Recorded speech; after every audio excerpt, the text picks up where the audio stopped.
ज्ञानतिमिरान्धस्य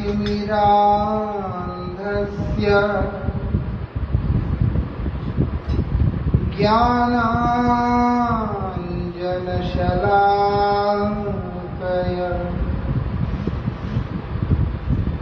चक्षुरुन्मीलितं येन तस्मै श्री गुरवे नमः। नमः ॐ विष्णुपादाय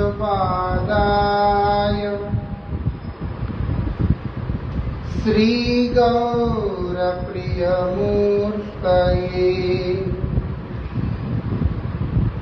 श्रीमते भक्तिवल्लभ तीर्थगोस्वामिने नमः। यतीन्द्रियनमस्तुभ्यं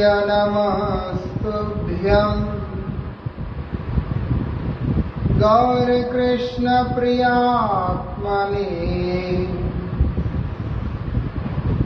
रूपानुगतिज्ञाय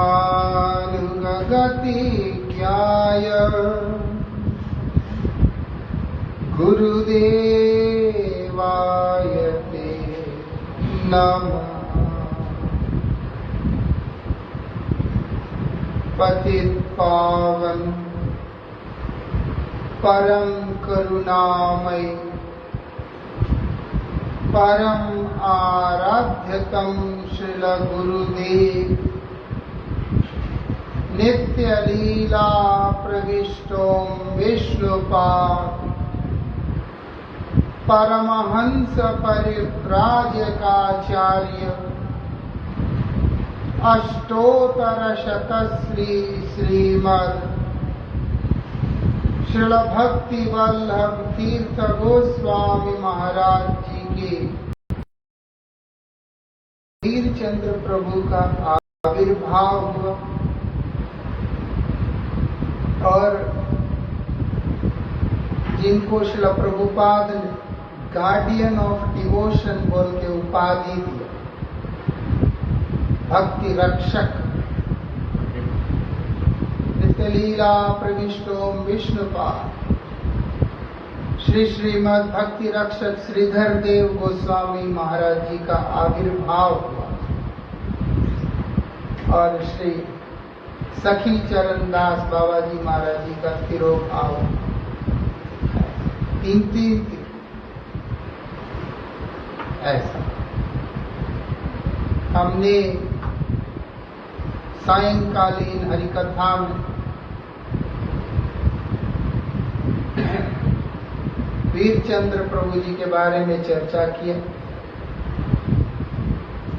सखी चरणदास बाबा जी महाराज श्रील प्रभुपाद जी के अत्यंत प्रियतम सेवकों में से एक थे।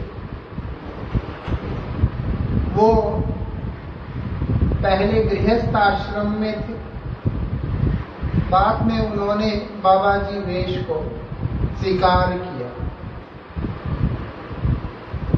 चैतन्य मठ की विभिन्न सेवाओं में उनका विशेष योगदान था। चैतन्य मठ निर्माण में भी, योगपीठ श्री मंदिर निर्माण में भी उन्होंने बहुत अधिक धनराशि से सेवा किया था। ऐसा उनकी धर्मपत्नी भी प्रभुपाद जी की शिष्या रही है। उन्होंने उनकी प्रेरणा से उन्होंने थोड़ा सेवा किया था। उनकी धर्मपत्नी ने उनको कहा तो उनका मन में आया। उसके बाद उन्होंने दोनों मंदिरों के निर्माण में अधिक मात्रा में उन्होंने सेवा की है। हमारे परमाराध्य परम गुरुपाद पद्म के साथ उनका बहुत ही घनिष्ठ संबंध था। ऐसा और श्री गुरु महाराज जी कहते हैं कई बार ऐसे हुआ कि उनके यहाँ पर निमंत्रण के लिए हम जाया करते थे, वो बोलते अनेक प्रकार के व्यंजन बना बना के सभी वैष्णवों का सेवा करते थे। उनका ऐसा था। जो भी हो, आज उनका तिरोभाव तिथि है। बाद में उन्होंने बाबा जी वेश ग्रहण किया। उनका स्मृति मंदिर, योगपीठ मंदिर जैसे ही प्रवेश करते हैं, राइट साइड में श्री भक्ति विनोद ठाकुर जी का है, लेफ्ट साइड में वो पुस्तकालय के बगल में ही सखी चरणदास बाबा जी महाराज जी का स्थान है। आज उनका तिरोभाव तिथि है। और शिला भक्ति रक्षक श्रीधर देव गोसाई महाराज जी का आविर्भाव तिथि। बड़े अद्भुत महात्मा है शिला भक्ति रक्षक श्रीधर देव गोसाई महाराज। साधारण व्यक्ति नहीं थे। जितना उनके बारे में सुनने को मिलता है, जितना उनके ग्रंथ पढ़ने से समझ में आता है, बड़ा ही अद्भुत उनकी शिक्षा और बड़ा ही अद्भुत उनका जीवन है। आज उनका आविर्भाव। श्री भारती गोसाई महाराज जी कहते हैं, क्या बोलते हैं, कोई भी परिस्थिति को बड़े प्रीति के साथ में स्वीकार करते थे जब वो सेवा का बात आता था।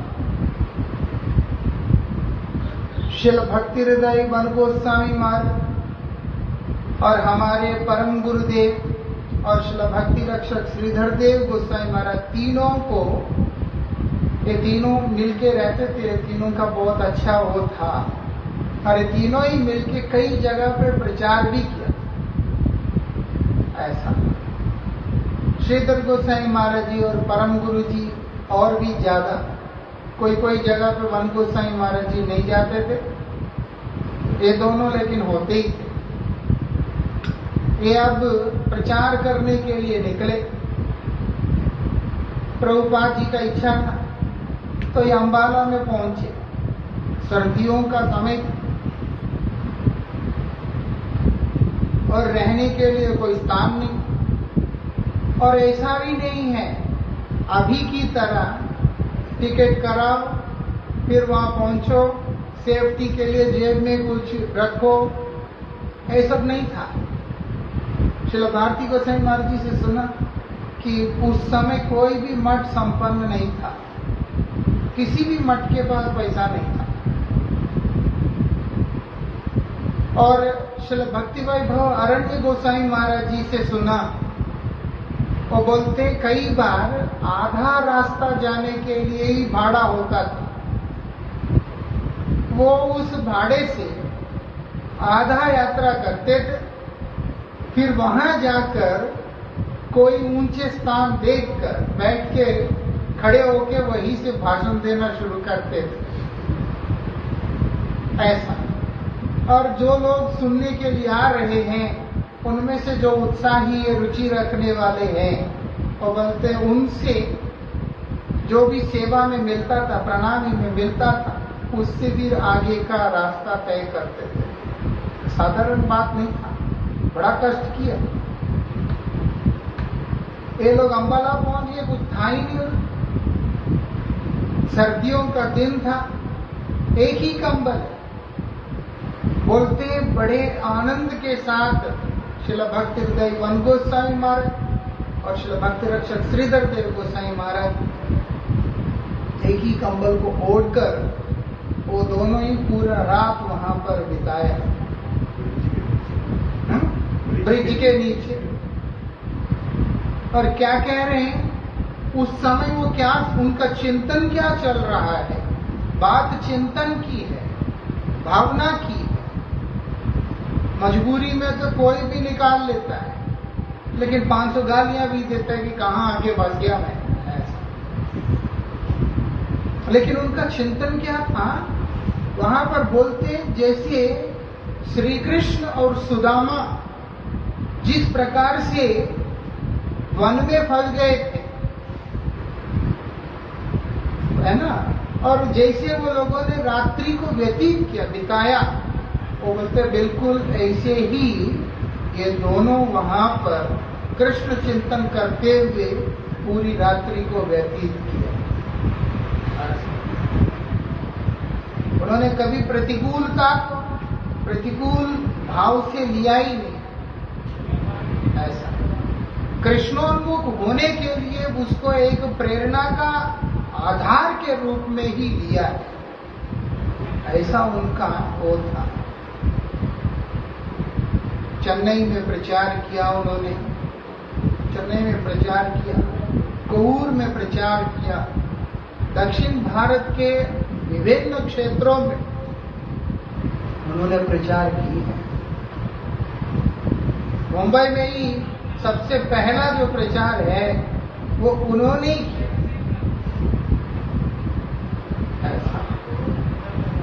थियोसॉफिकल सोसाइटी के अंदर उनको वहां पर प्रवचन करने के लिए बुलाया, प्रवचन करने के लिए बुलाया था थियोसॉफिकल सोसाइटी में। उनका नाम था एमपी इंजीनियर।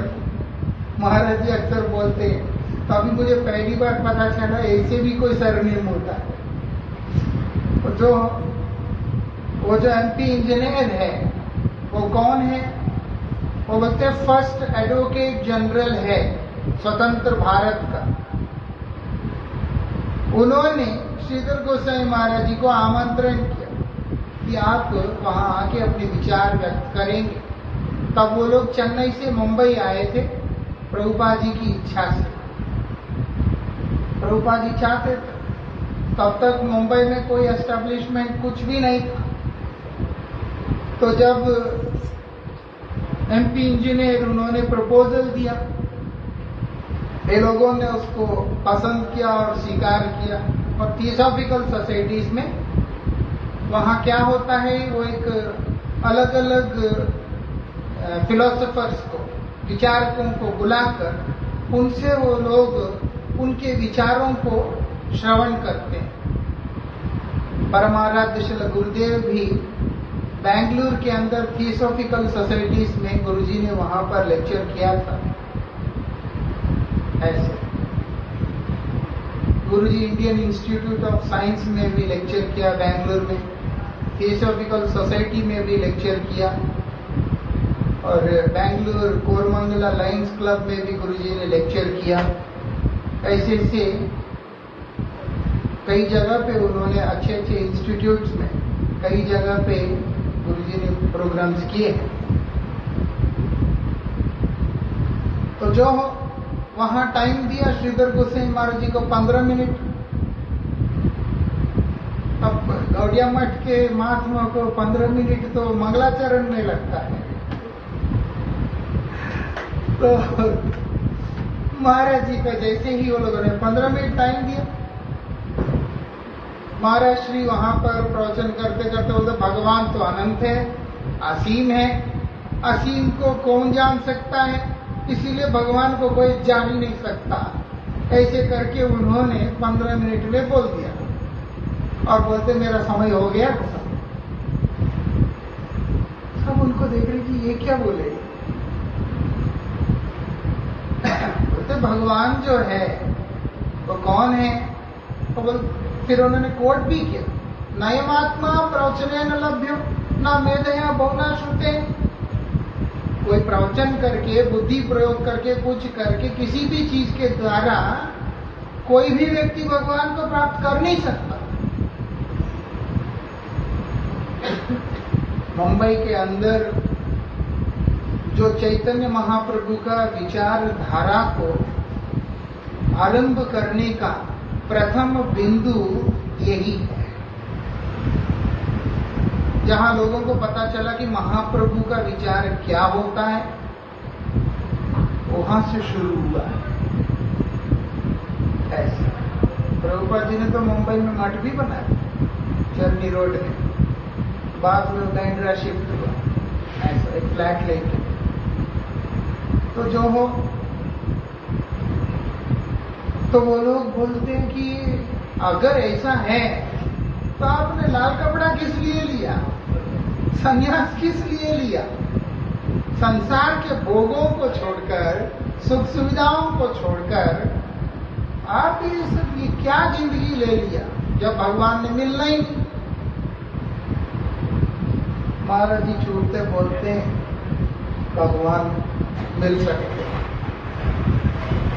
हंस हंस के वो आदमी कह रहा है कि महाराज आपको देख के लग नहीं रहा कि आप साधु हैं, आप तो वकील लग रहे हैं। एक ही मिनट में आपने बात को पलटा दी। महाराज जी बोलते देखिए समय नहीं मिला, जितना समय का आपने पाबंदी रखा उतने में तो इतना ही बोल सकते। एक ही विचार को हम बता सकते, दूसरा बताने का हमें समय नहीं मिला। बोलते महाराज आप और 15 मिनट लीजिए, लेकिन इसको पूरा कीजिए। तब महाराज जी बोलते देखो अनंत है, असीम है, उसको कोई जान नहीं सकता, लेकिन वो अनंत असीम होकर वो स्वयं भी किसी को जना नहीं सकते, तो भी उनका अस्तित्व का कोई अर्थ नहीं है।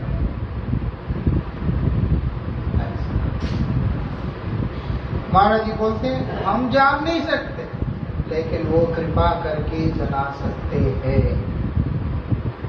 ऐसा महाराज वहां पर इस बात को बड़े विशेष रूप से बोला। बोलते हैं भगवान जिसके ऊपर अपनी कृपा का विस्तार करते हैं, भगवान जिसके ऊपर कृपा करते हैं, उसी के आगे वो अपने पूर्ण सत्य को प्रकाशित करते हैं, अन्यथा प्रकाशित नहीं होगा। आप देखो साधन करके भी कोई उनको प्राप्त नहीं कर सकता जब तक कि वो कृपा करके उसके आगे प्रकाशित ना हो। ऐसा फिर उसके बाद महाराज श्री ने रूप गोस्वामी का जो शिक्षा विचार वहां उनको बताया। अतः श्री कृष्ण नामादि न भवेत् ग्राह्यमिन्द्रिय सेवोन्मुखैव जीवादो स्वयमेव स्फुरति।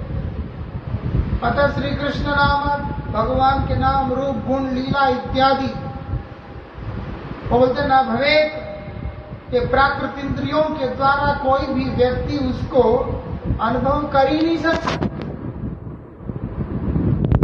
कोई सोचेगा कि मैं अपने इस इंद्रियों के द्वारा उनको समझ जाऊंगा, वो संभव नहीं है। कैसे समझेंगे? वो बोलते हैं सेवन मुखैव जीवादो, तब जाकर के समझ में आएगा। सेवोन्मुख होगा तब जाके समझ में आएगा। स्वयमेव स्फुरित, स्वयं ही अंदर में स्फुरित हो जाएगा। ऐसा ये सुनने के बाद वो लोग इतने प्रभावित हुए और वो लोगों ने इच्छा किया प्रभुपाद जी का वहां पर आगमन का। प्रभुपाद जब मुंबई पधारे उस समय उन सब ने आग्रह किया ऐसे शुद्ध विचार का प्रचार प्रसार के लिए यहाँ पर एक स्थान का होना अत्यंत अनिवार्य है, फिर मठ बनाने का योजना बनाओ। ऐसा तो जो हो, श्रीधर गोसाई महाराज जी ऐसे व्यक्तित्व है, इतने प्रभावशाली हैं। और श्री गुरु महाराज जी से सुना, बहुत धीमी से बात करते थे, उनका आवाज इतना धीमी होता था लेकिन शब्द उतना प्रभावशाली होता था।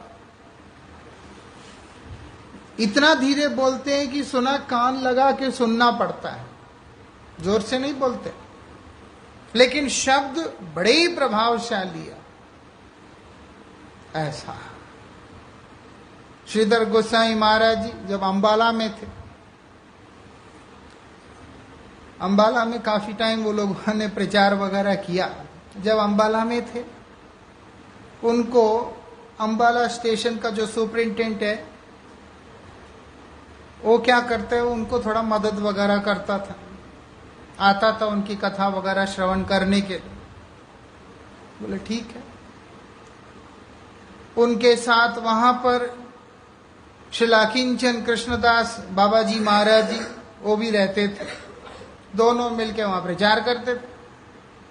अभी वो कह रहा है, क्या बोलते हैं कि एक साधु आए हैं यहां पर, आप उनका दर्शन करने चलो, ऐसे। और साधु की भी विशेषता यह है, वो अपने आप को भगवान कहता है, ऐसे। इसीलिए बोलते हैं कि दर्शन करने चलो। बोलता हमारा इच्छा नहीं है, हमारे बोलते हमारा नहीं है, लेकिन ना बहुत आग्रह करने पर बोलते चलो चलते। जैसे ही वहां गए, महाराज श्री ने प्रार्थना किया कि आप अपना परिचय दें हमें। वो जैसे ही देखा, बोलते मैं ही कृष्ण हूं, मैं ही मोहम्मद, मैं ही जीसस हूं, मैं ही बुद्ध हूं, सब मैं ही हूं, ऐसा। और इनके गौड़ी तिलक देख के बोलता मैं ही चैतन्य महाप्रभु हूं। जब ऐसा बोल दिया, श्रीधर गोसाई महाराज जी उसको बोलते हैं, संभल के बोलिएगा, आप जो है संभल के बात कीजिएगा। आपको पता होना चाहिए कि आप किससे बात कर रहे हैं। ऐसा वो कोई अविवेकी थोड़ा ना, मालूम किससे बात कर रहे हैं। अब क्या होता है, ये सुनने के बाद उसको आ गया गुस्सा, वो साधु को गुस्सा आ गया।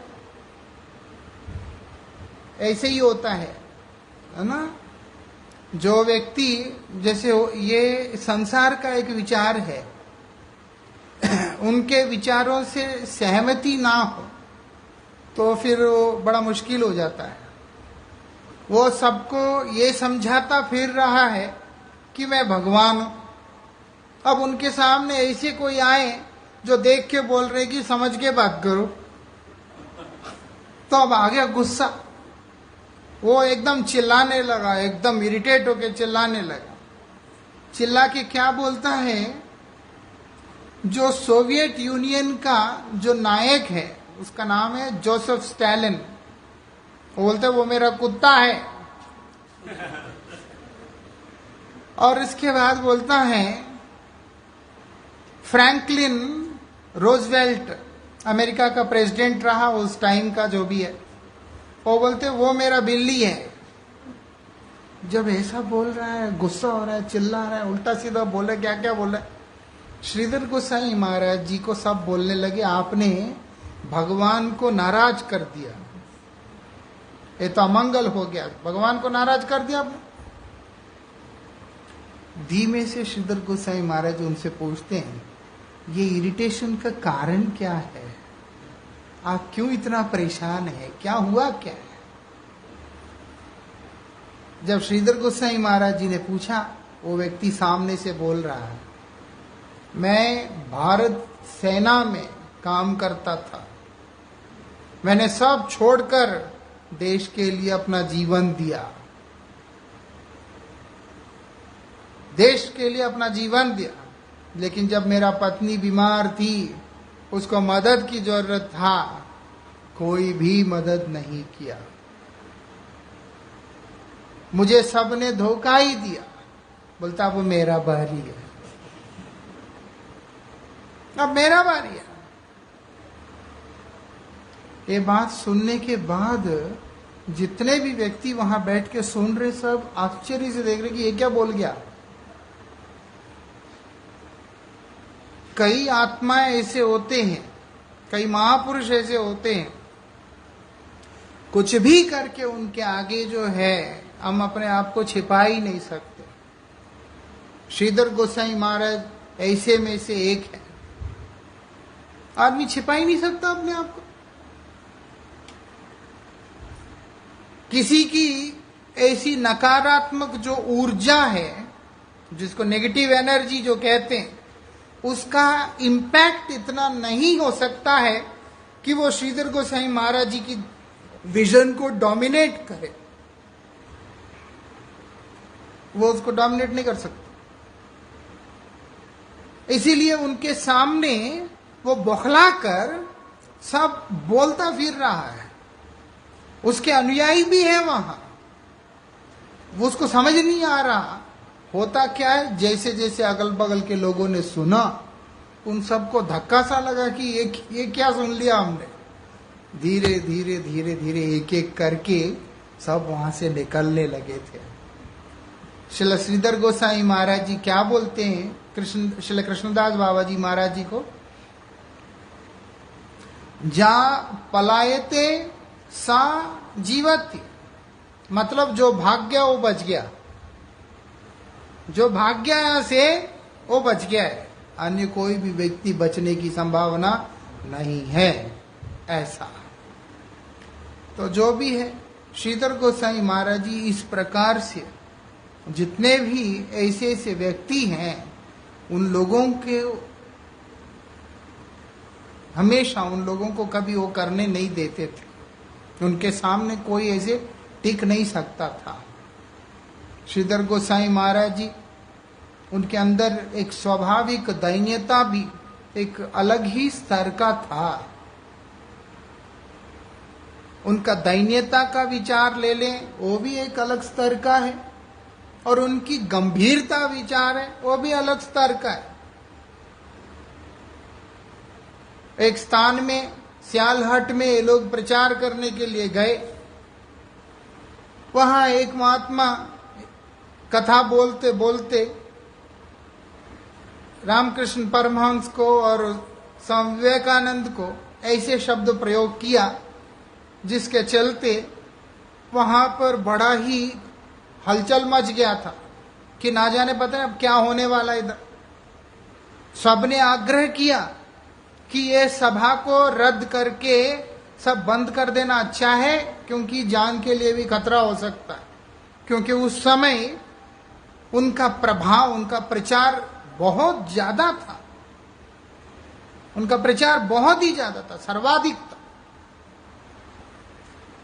ऐसा देखा जाए तो भारत से सर्वप्रथम जो साधु सनातन धर्म का प्रतिनिधित्व करते हुए जो गए हैं, वो स्वामी विवेकानंद ही तो है, उनके पहले कोई नहीं गया। ऐसा, और उनका आकर्षण वैसे भी अद्वैत सिद्धांत का एक अलग ही आकर्षण पूर्व से ही रहा है। अब वहां पर जाके जिनके ऊपर इतना श्रद्धा है, उसके ऊपर जाके प्रहार करना बहुत बड़ी बात है। और यह भी है, अगर ना प्रहार करो, जो परत बने हुए हैं उनको अगर भेद नहीं करो, तब तक सत्य वस्तु भीतर प्रवेश कर ही नहीं सकता। क्योंकि एक लेयर बन गया ना, अभी एक जैसे उन्होंने बोला वहां तो मारपीट वाला माहौल बन गया। श्रीधर गोसाई महाराज जी वहां पर कथा बोलते हुए उन लोगों को समझा रहे हैं। बोलते हम ऐसे घूंघट डाल के एक मुंह छिपा के बैठने वाले महिलाओं की तरह नहीं है। हम यहां सत्य को बोलने के लिए आए, यहां हम सत्य को बोलने के लिए आए, यहां पर ऐसे करके बोल रहे हैं। और महाराज क्या बोलते हैं, जो हम कह रहे हैं ये हमारा विचार नहीं है, ये श्री चैतन्य महाप्रभु का विचार है, ये व्यासदेव का विचार है। अगर आप में से किसी को कोई इश्यू है, कोई परेशानी है, आप लोग व्यासदेव से बात करें, महाप्रभु से बात करें। और हमें अगर आप कहते हैं श्री चैतन्य महाप्रभु के विचार से श्रेष्ठतम विचार अगर आप लोग हमारे आगे रख सकते हैं, तो हम सब छोड़ करके आपके पीछे चलने के लिए तैयार है। कितने बोल्डली बोला उन्होंने इस बात को। हम संकीर्ण नहीं है। अगर आप इस विचार से कोई उच्चतम विचार को लाके हमारे आगे रखें, तो हम अपने पद को छोड़कर उस पद को स्वीकार करने के लिए तैयार है। ऐसा बोला। उन्होंने एक उन लोगों के विचारों में से एक उदाहरण देके वहां पर बोला। वो बोलते हैं, देखो, वो कहते हैं कि मानव सेवा ही भगवान की सेवा, जीव सेवा, मानव नहीं, जीव सेवा। महाराज जी बोलते, लेकिन हमने देखा कि वो लोगों को अन्य वस्तुओं को ग्रहण करते हो, मतलब मांस आदि का सेवन करते हुए, तो वहां पर यह स्पष्ट होना चाहिए। तो जीव मतलब उनके दृष्टि में केवल मनुष्य है। बोलते एक ऐसा विचार है,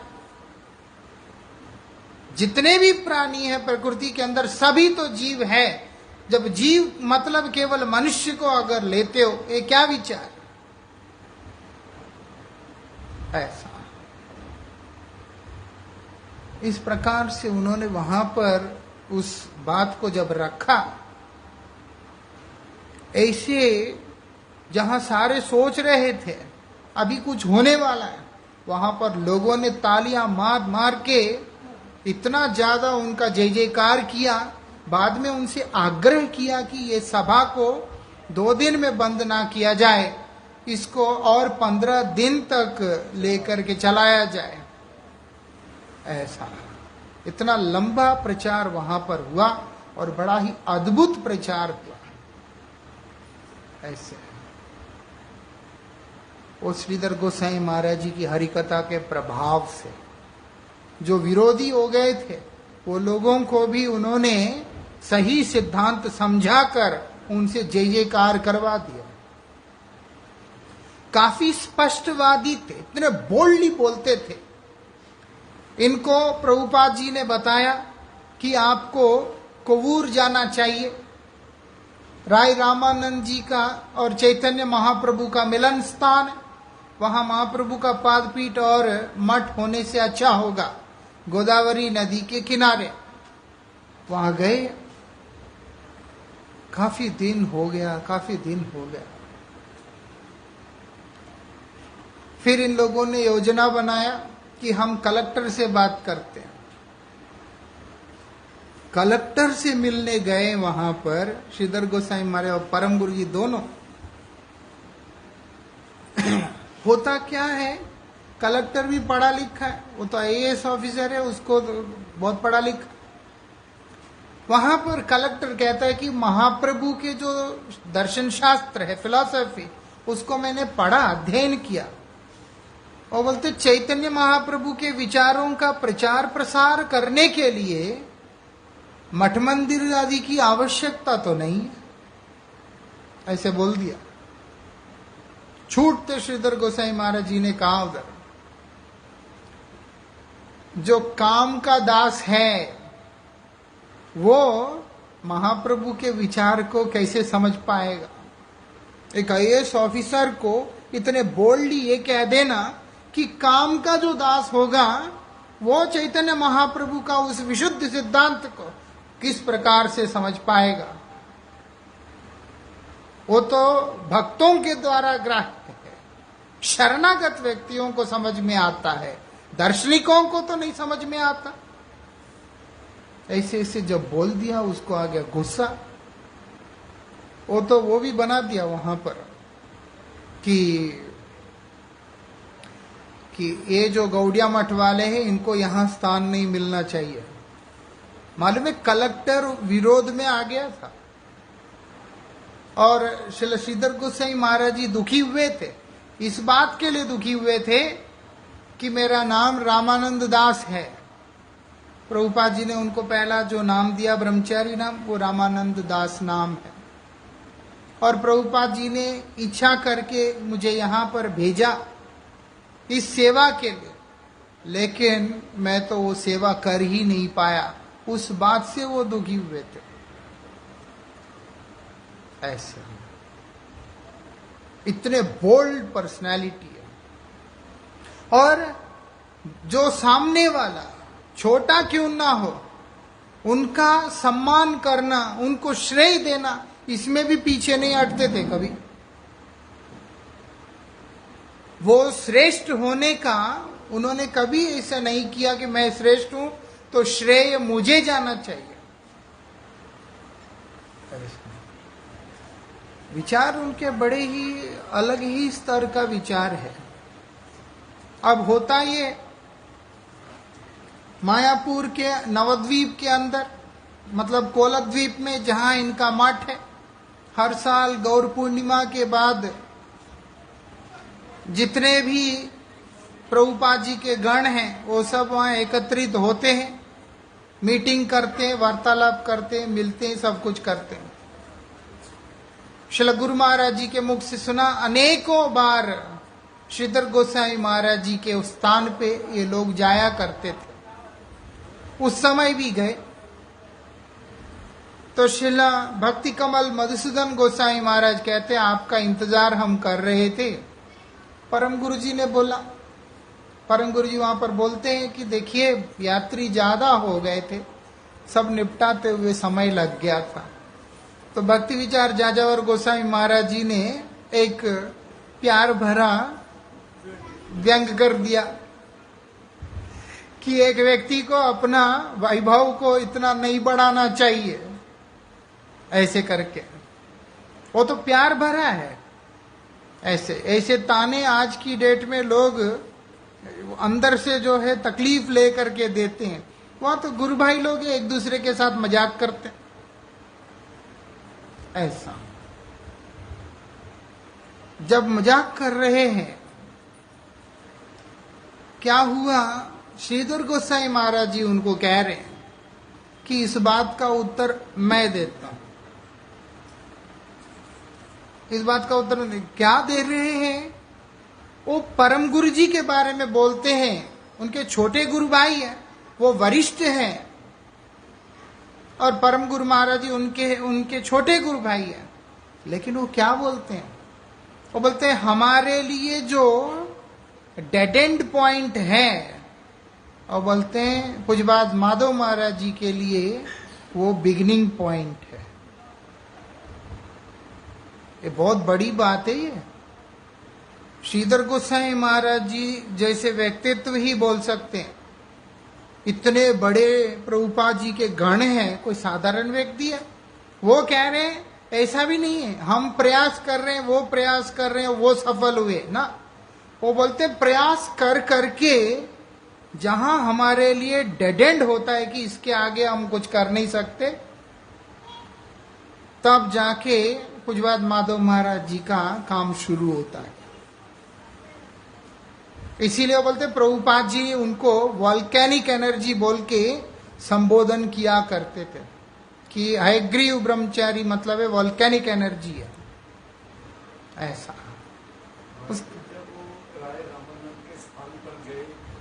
लेने के लिए तो पूज्यपाद श्रीधर महाराज जी कहते हैं अब चलते हैं, अब यहाँ पर कोई संभावना नहीं है। तो हमारे परम गुरु महाराज जी ने बोला वहां कि अभी तो हमने विशेष चेष्टा ही नहीं किया। तो वहां स्थान लिया। ये बात उस समय श्रीधर गोसाई महाराज ने रिवील किया। वो यही तो बोल रहे थे। वो बोलते जब मैंने देखा कि अब कुछ हो नहीं सकता, मैं फिर पूज्यपाद माधव महाराज जी से कहा अब हम लोग चेन्नई चलते हैं, हम लोग अभी मद्रास चलते हैं, क्योंकि यहां तो प्रचार होगा नहीं। तो अब परम गुरु महाराज जी ने श्रीधर गोसाई महाराज जी से कहा था, मुझे तो लगता नहीं कि हमने कोई विशेष चेष्टा किया। फिर परम गुरु महाराज जी वहां पर लगे और बाद में स्थान को प्राप्त किया ही किया, और वहीं पे प्रभुपाद जी ने पादपीठ भी स्थापना किया, मठ भी स्थापना किया, जिसका नाम हुआ श्री रामानंद गौड़िया मठ। ऐसा कोवूर में है वो। तो जो भी है, श्रीधर गोसाई महाराज जी ऐसे व्यक्तित्व है जो स्पष्टवादी है, और उसके बाद बड़े सरल स्वभाव के, दूसरों का मान देने वाले, स्वयं भी इतना श्रेष्ठ होके भी ऐसा। श्रीधर गोसाई महाराज जी के विषय में श्रील गुरु महाराज जी उनकी दैन्यता को लेकर के बोलते हैं कि एक समय की बात है,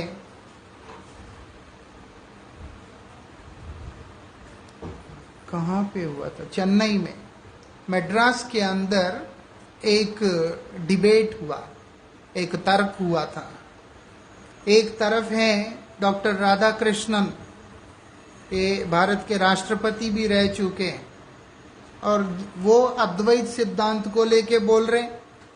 दूसरे तरफ है द्वैत विचार को लेकर के, वो है श्री नागराज शर्मा।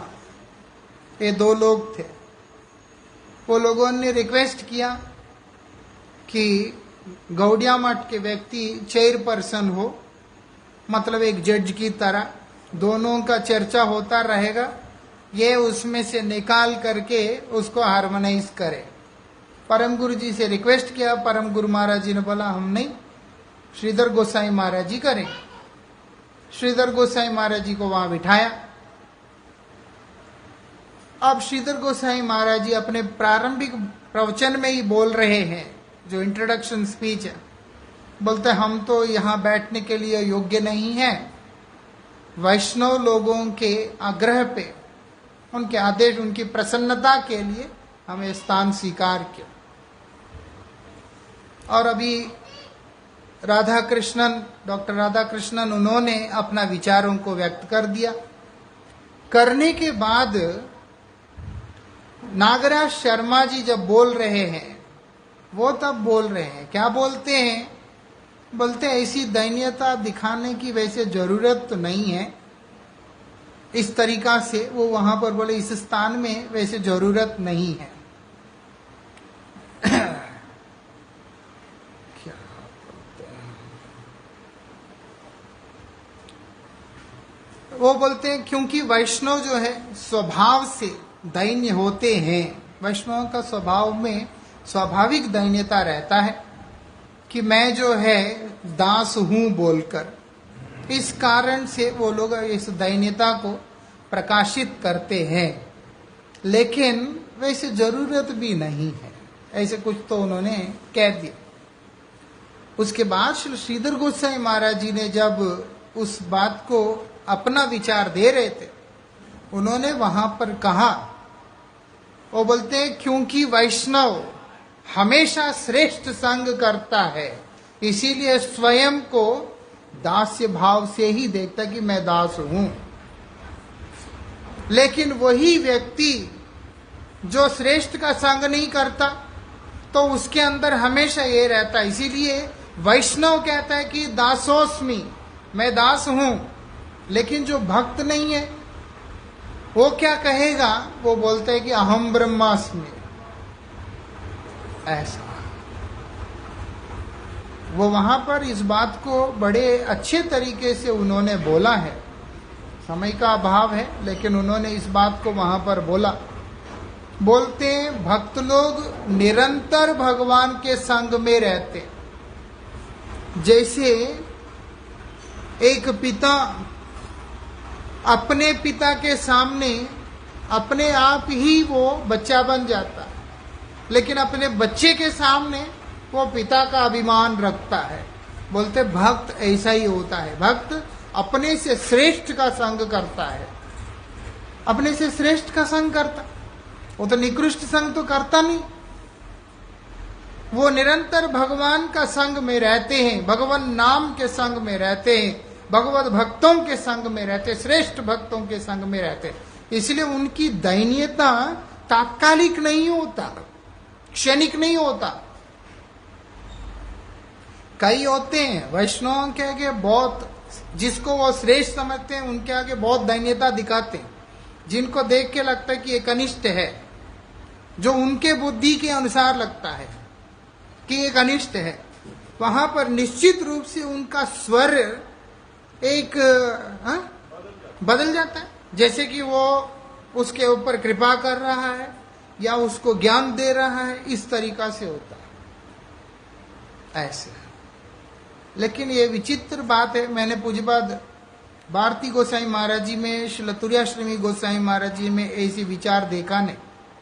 गुरुजी तो सब जानते हैं कि उनमें तो ऐसा कभी कल्पना में भी नहीं, इनमें भी नहीं देखा। इतना जबरदस्त इम्पैक्ट है। श्री तुर्याश्रमी गोसाई महाराज जी से मैंने बोला था, तब मैं यूक्रेन में था। मैं महाराज जी को बोला, हमारे यूक्रेन के भक्त आपका दर्शन करना चाहते हैं और आप कृपा करेंगे, थोड़ा सा अच्छा रहेगा, 2 शब्द उनके लिए आप बोल दीजिएगा। महाराज ने 2 ही शब्द बोले हैं। क्या बोलते हैं? होया चैन होई वेन प्रभुर यत दास, सवार चरण वंदो दंते कोरी घास। एक शब्द ये। दूसरा बोलते हैं, एछाई गोसाई जार मुई तर दास, ताशवार पदरेनु मोर पंचग्रास। बोलते महाराज, बोलते मेरा यही आशीर्वाद है, बोल देना। कितनी बड़ी बात है ऐसा।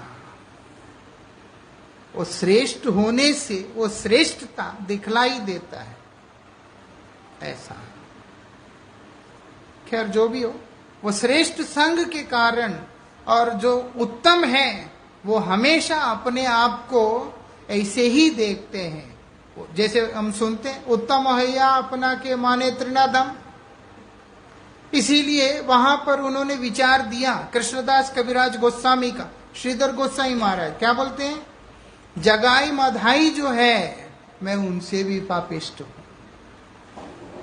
ऐसे विचार दे रहे हैं वहां पर। ये दीनता तात्कालिक है, ये समय के अनुसार है। वो बोलते हैं हमेशा के लिए, जो मेरा नाम लेगा उसका पुण्य क्षय हो जाएगा, ऐसे बोल रहे।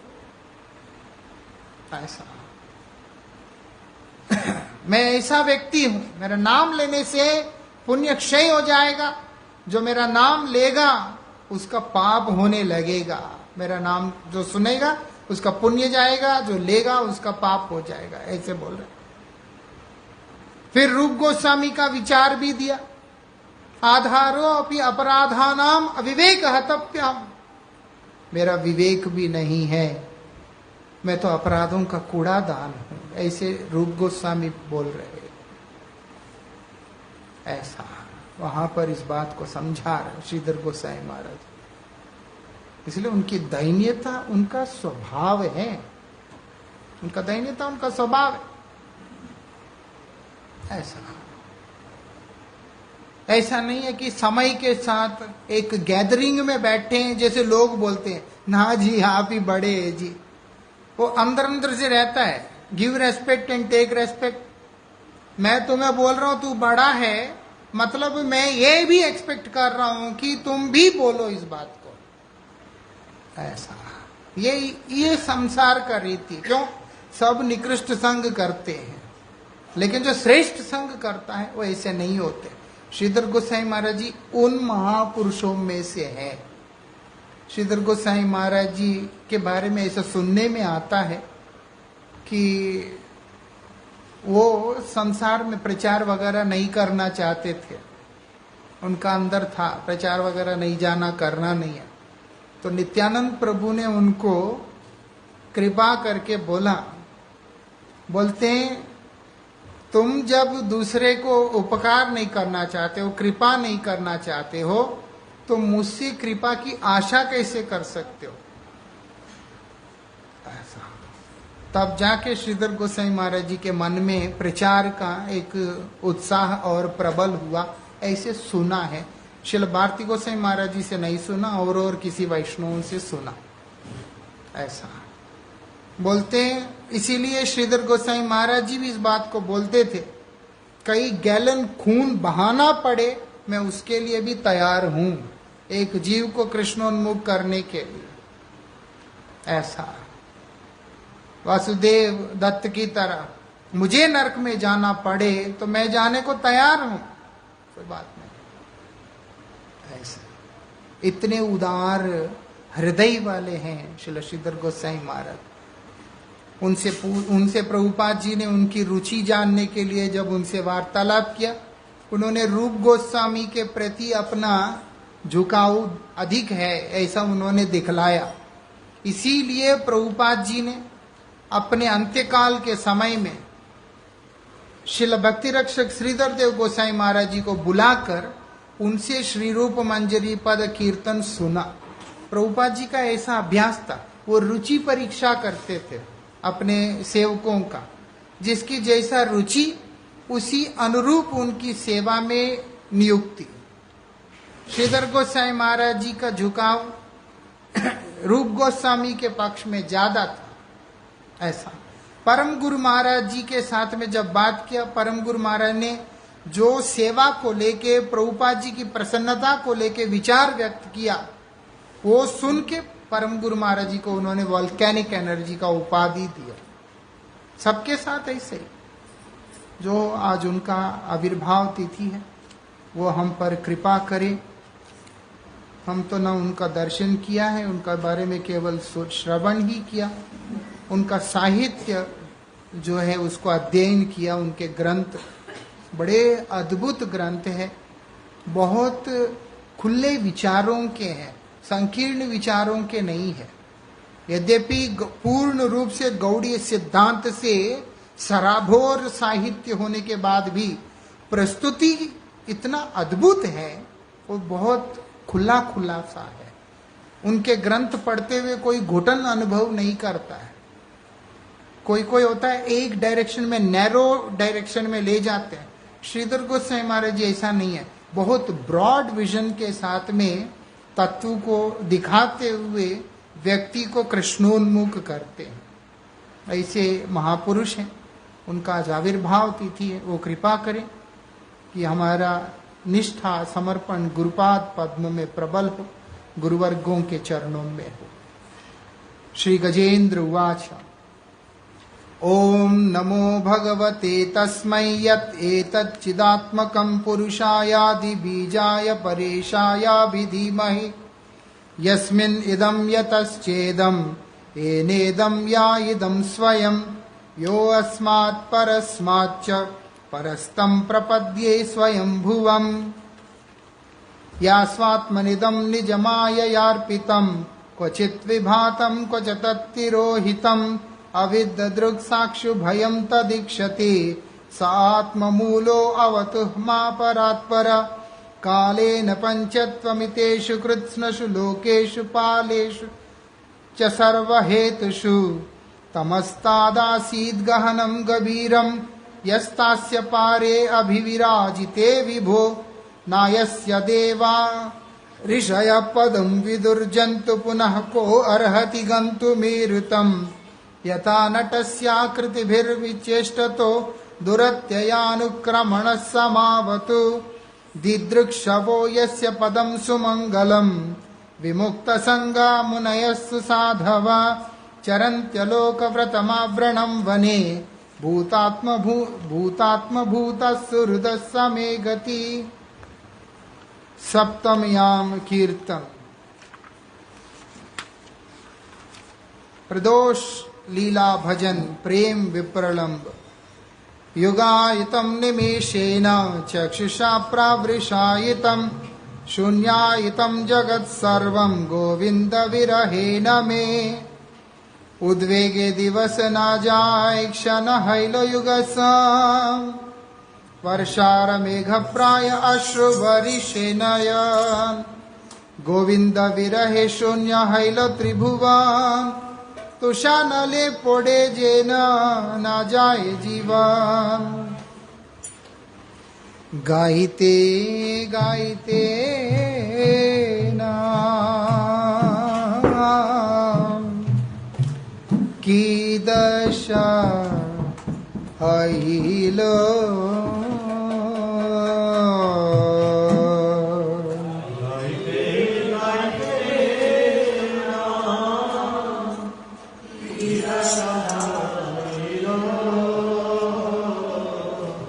कृष्ण नित्य दास मुई हृदय स्फुरिला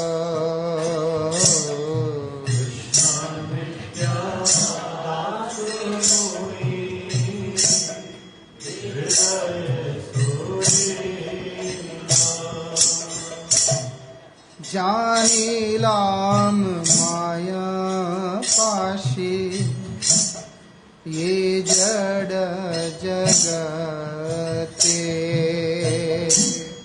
जानिलाम माया पाशे ये जड़ जगते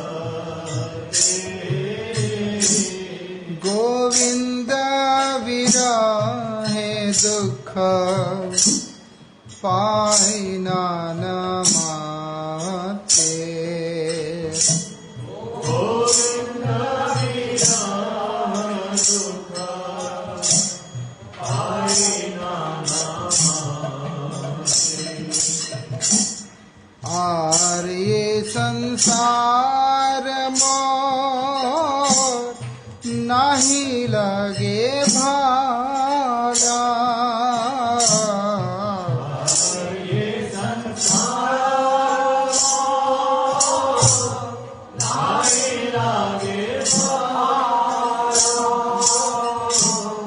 कहा जाए कृष्ण हेरी ये चिंता विशाल। कहा जाए कृष्ण हेरी ये चिंता विशाल। कांदिते कांदिते मोर आँखें वरी शाय। कांदिते कांदिते आँखें वरी शाय। वर्षाधारा हेनु चक्षे आइल उदारे।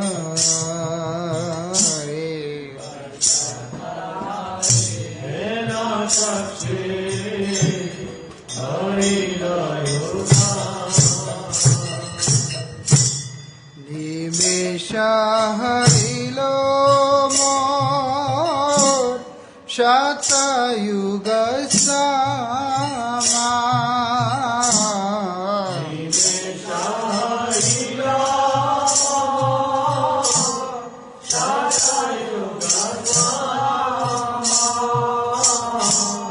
गोविंद विरहया सहिते अक्षमा।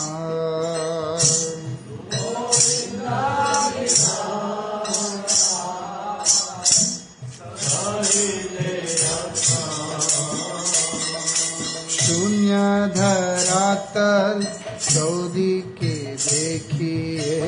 शून्य धरातल अरन उदास आए। परान की करी स्थिर नाही हाय। की करी जीवन नाही कराय।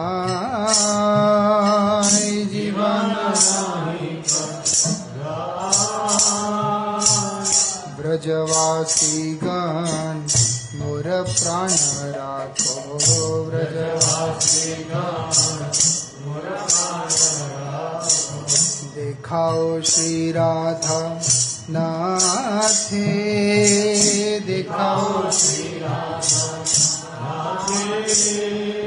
भक्ति विनोद मिनति मानिया। भक्ति लोहे तारे साथे। लोहे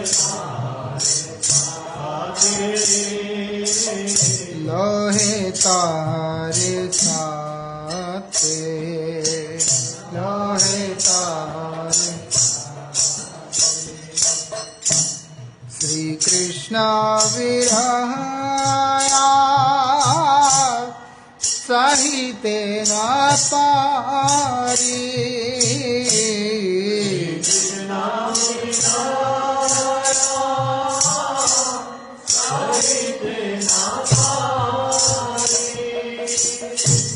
पारान छाड़िते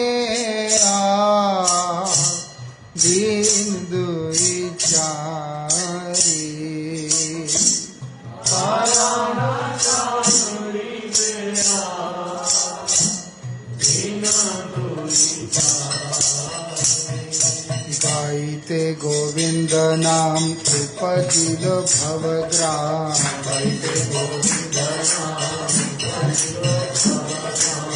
खिलाम यमुनारकूले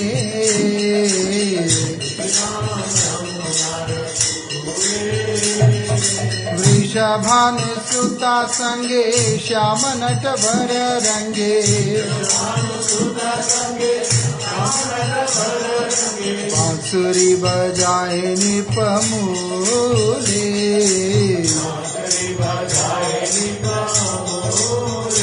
देखिया युगल धन अस्थिर इलो मान देखिया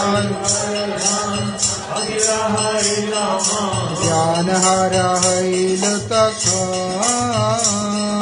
ज्ञान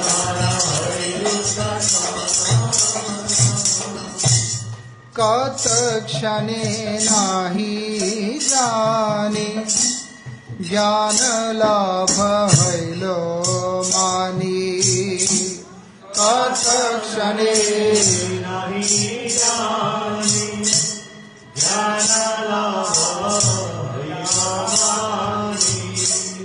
आर नाही भेलो दर्शन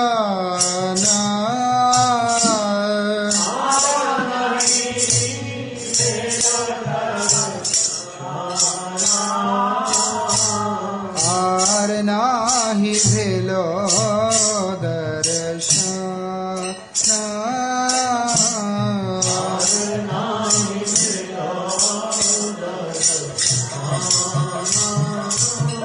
मते धरिबो पराण सखी गो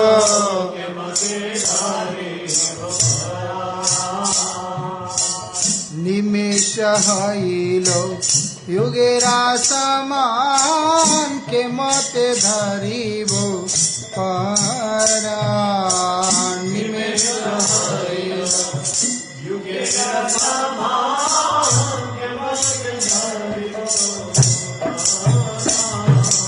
श्रवणेर धारा आँखी भरी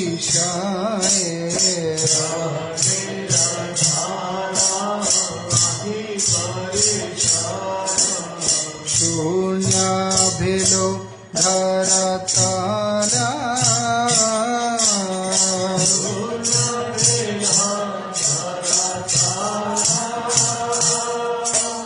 गोविंदा विराहे प्राण नाही राहे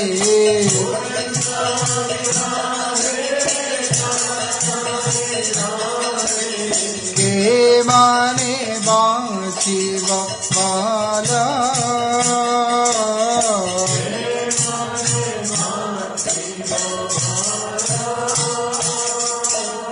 भक्ति विनोद अस्थिर हइया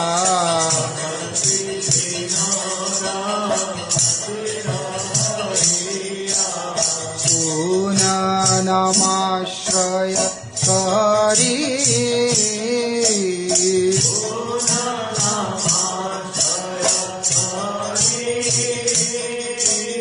डाके राधाना दिया दर्शन डाके राधाना दिया दर्शन डाके राधाना दिया दर्शन डाके राधाना दिया दर्शन प्राण राखो नहीं मारी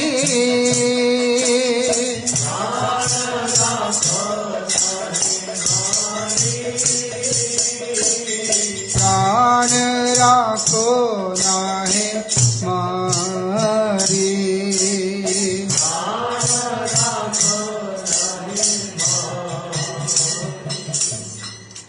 गोविंद लीलामृत राधाम सलिगणाम तमसित सिता निशा योग्य वेशाम प्रदोषे दूत्या वृंदोपदेशाभिसृत यमुना तीर कल्पाग कुंजम कृष्णं गोपै सभायां विहित गुणीकललोकनं स्निग्धमात्र यत्नादानीय संशयितमित निवृतं प्राप्त कुंज स्मरामि। राधा वृंदा उपदेशे यमुना पकुला देशे।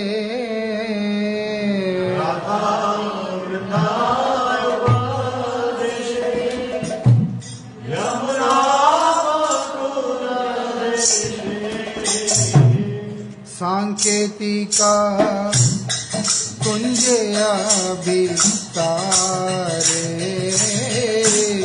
सांकेतिका कुंज अभिसारे, सांकेतिका कुंज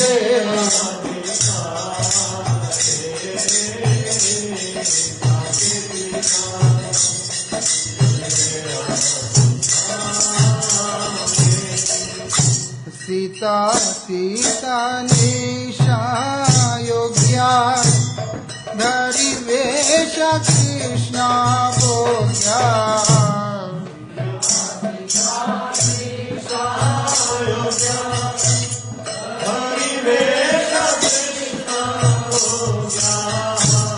सखी संगे सानंद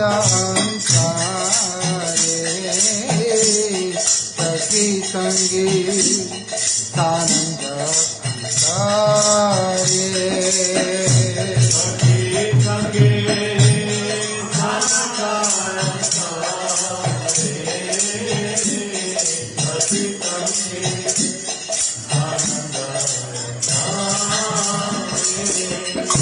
गोपाल सभा माधे हरि नाना गुणा लाए रे।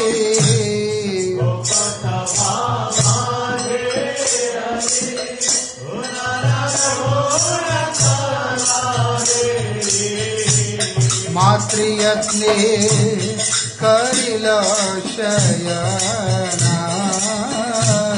मातृयत्ने करिल शयना।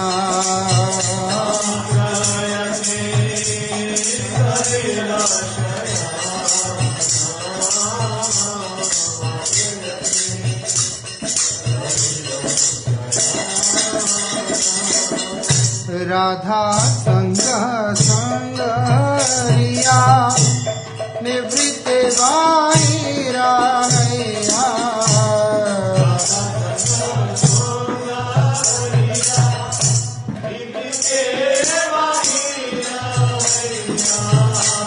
प्राप्त कुंज करिए स्मरणा,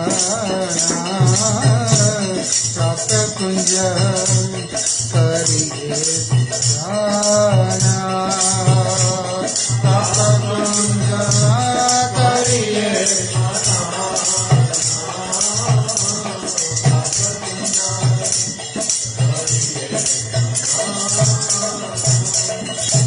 अष्टम्याम कीर्तन, रात्रि लीला भजन, प्रेम भजन। आश्लिष्य वा पादरतां पिनष्ट मामदर्शनान् मर्महतां करोतु वा। यथा तथा वा विददातु लम्पटो मत्प्राणनाथस्तु स एव न परम्। अमी कृष्ण पद दासी ते हो रस सुख राशि।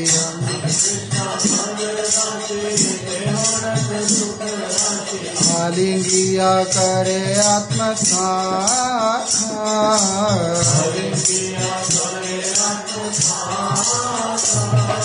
दीवाना दे दर्शन ना जने मूर्तन मान।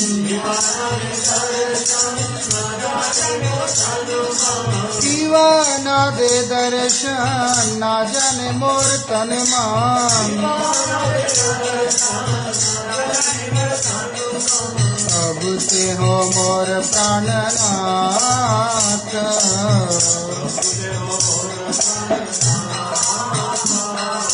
तब ते हो मोर प्राणनाथ।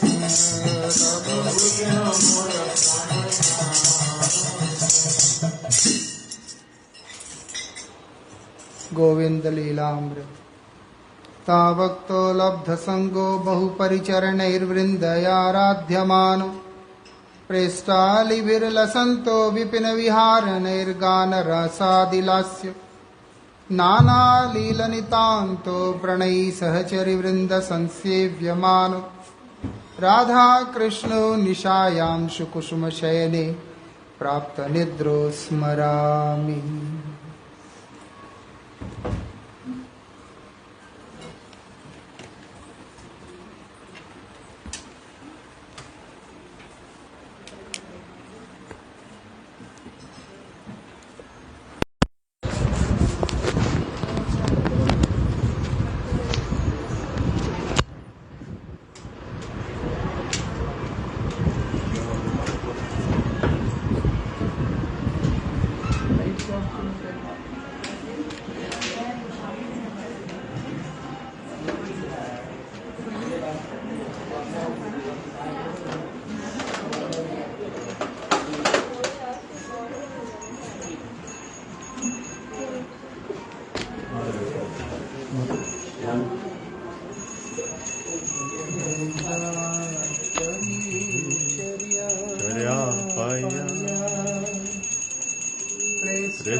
राधा कृष्ण रसादे कलीला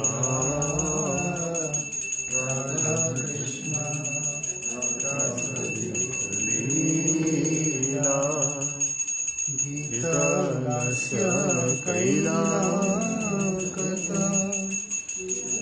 सेवकैला सखी जाता गीतलस्य कैला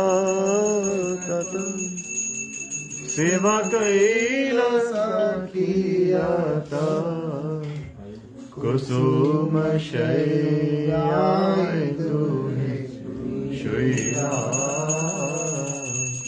कुसुम शय्याय शुइला निशा आगे सबे आनंदित निशा भागे निद्रा गेला सबे आनंदित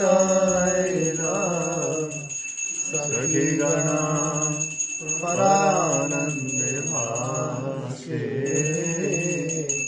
सखी गणा परानंद भासे ये सुख शयना स्मरी भजमान राधारी ये सुख शयना स्मरी भजमान राधारी श्रीलीला प्रवेशिलयाशे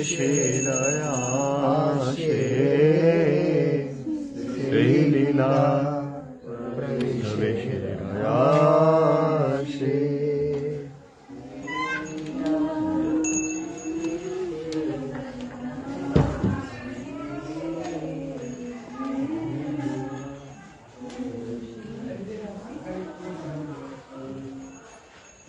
जय प्रभुपाद जय प्रभुपाद जय प्रभुपाद जय जय प्रभुपाद परम गुरुदेव परम